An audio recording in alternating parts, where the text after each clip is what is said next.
Hello and welcome back to another one of Paul's beer reviews.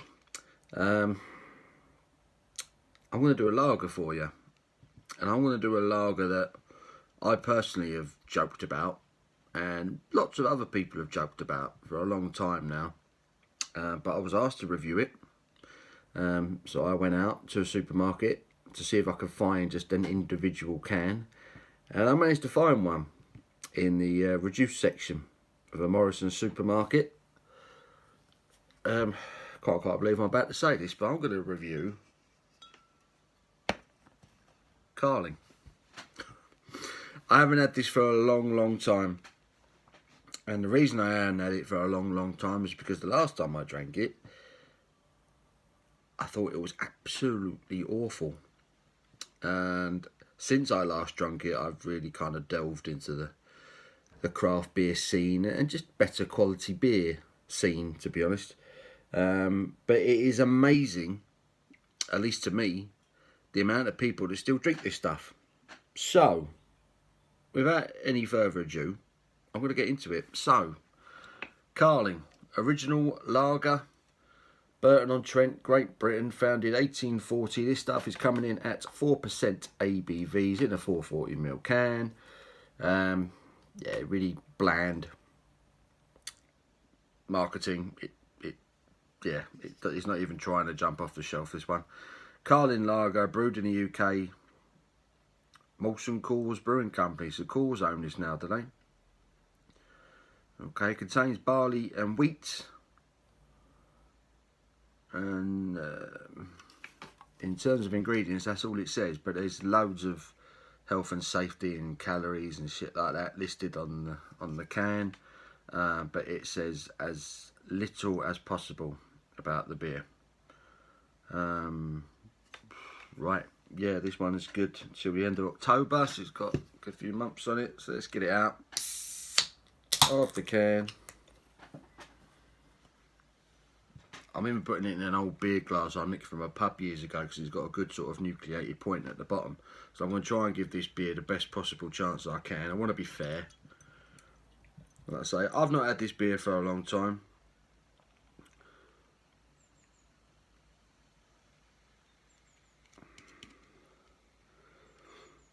I know what I'm expecting, but I always like a surprise. But I'm not sure if I'm going to get it. Look at that. There is this Carling lager poured into an old Foster's glass that I nicked from a pub years ago. Carbonation roaring away on that one. It's got a 1 to 2 finger fluffy white head. That is a madman. It's a picture of a mad lager there. Yeah, gold, translucent as you like. Let's get an aroma if we can.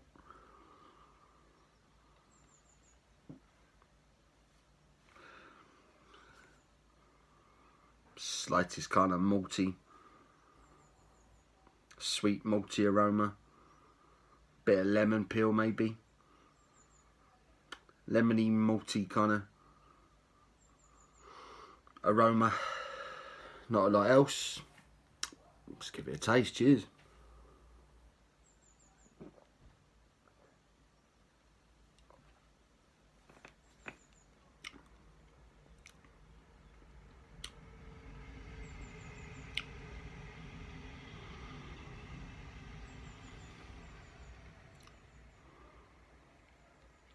Tastes the way it smells. There's like a sweet, slightly lemony, it's barely even malty. I don't even want to use the word malty for this. It tastes like washing up liquid. It tastes like dishwater. To be honest, I would imagine if I did a cold sink of water and put some washing up liquid in it, that's kind of what it would taste like. It is lemony, it's wet, it's well carbonated.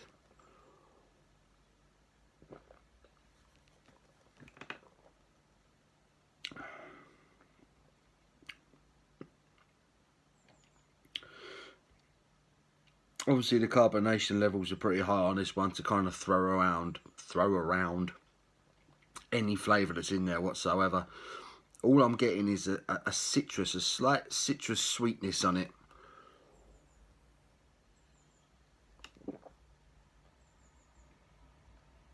A slight citrus sweetness on it.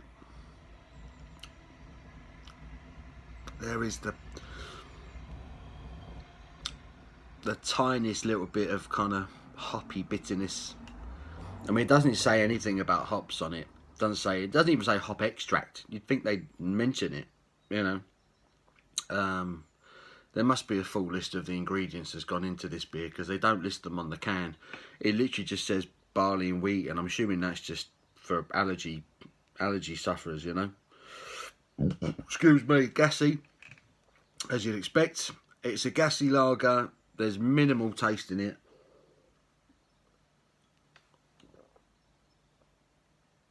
Slight citrus sweetness. Thin mouthfeel, watery. There's nothing going on with it. There's nothing going on with it flavour-wise. But it's not unpleasant. It's not unpleasant. I'm not going to throw it down the sink. I am going to finish that. It's drinkable. It is drinkable. Just. And I tell you what, it's better than Pabst Blue Ribbon. It's better than Bud Light. Those two are abomination. Those two beers, calling them out. Bud Light, Pabst Blue Ribbon have nothing on this.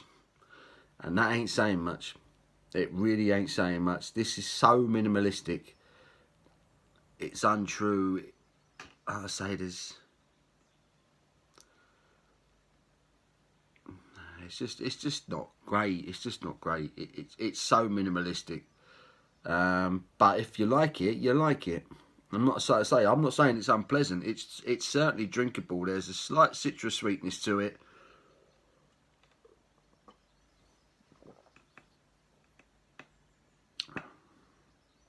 Does it quench your thirst? Yes. I picked this can up for 70p. I don't know if it was one that had been on the shelf for a while, one that had kind of, a box was damaged or something like that. I didn't even know you could buy these cans individually in supermarkets, but there they were. Yeah, you know what? It's drinkable, but there's hardly any flavour. You know what I mean? There's just so many better lagers out there. It baffles me why people would go out of their way to get this. Why people would buy this in bulk when you can get far superior lagers for the same sort of price. It's baffling. Yeah, it's poor. I'll be honest, it's a poor lager.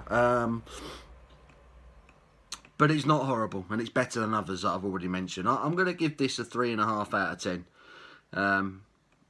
I think I'm being fair. It does the job. It does what you'd want a lager to do. But there's just better out there. There's better out there for the same sort of price. I just find it baffling why people would choose this. But there you go. Each to their own, I suppose. Yes, it's a 3.5 out of 10 for Carling's original lager. Give it a thumbs up if you've enjoyed it, guys. I hope you have. Till my next one. Take care.